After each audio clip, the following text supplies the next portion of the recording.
Hello and welcome to this webinar entitled ICO Enforcement and Investigatory Powers for Business with me, Keith Markham. Let me begin by introducing myself. So I'm a qualified solicitor, albeit these days I devote myself largely to freelance training and consultancy. And in my time, I've also authored one or two books on the topic of GDPR, hence why I'm here to talk to you about these matters today. Let's have a look then at the agenda for this session. So we'll begin by talking to the changes to the role of the ICO, which are introduced by the Data Use and Access Act 2025. Now we'll see that some of those are now in force, one or two we're still waiting for.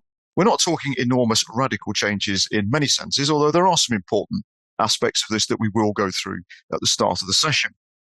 Then once we've done that, we will look at common data protection mistakes. So some of these have been suggested by the regulator, the ICO. Some of them are from my own experience, and we'll talk about the sorts of things that potentially can go wrong. And we will also look at examples of enforcement action that have arisen in those sorts of cases.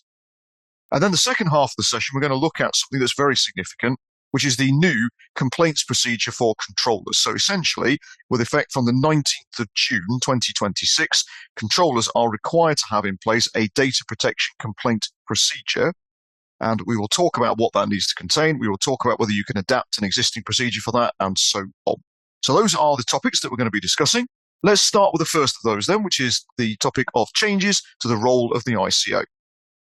So as I mentioned, the Data Use and Access Act, which has been coming into force in sort of tranches, if you like, and the most recent period when that, or the recent date when most of it is now in force is the 5th of February. Essentially, it does a variety of things across the field of data protection, but it does make one or two changes with regards particular to the role of the ICO, the Information Commissioner's Office. So, effectively, it talks about, first of all, reforming the governance structure, and we'll see what that is on the next slide.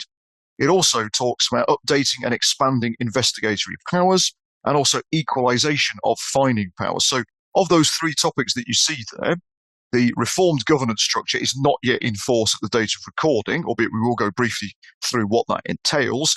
Update and expanded investigatory powers have been in force since the 5th of February 2026, as has the equalization of fining powers from the same date. And if you're not sure what that's about, I am going to explain that obviously in the session today.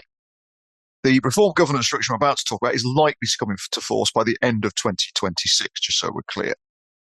So what is all this reformed governance structure about? Well, very briefly, essentially, sections 117 to 120 of the Data Use and Access Act 2025 make the following changes. The Office of the Information Commissioner is going to be abolished. Now, because we don't have a date for this yet at the time of recording of this session, I'm going to continue to talk about the ICO throughout this session, but be aware that the office is being abolished, and it's being replaced with what will be referred to at some point in late 2026 as the Information Commission.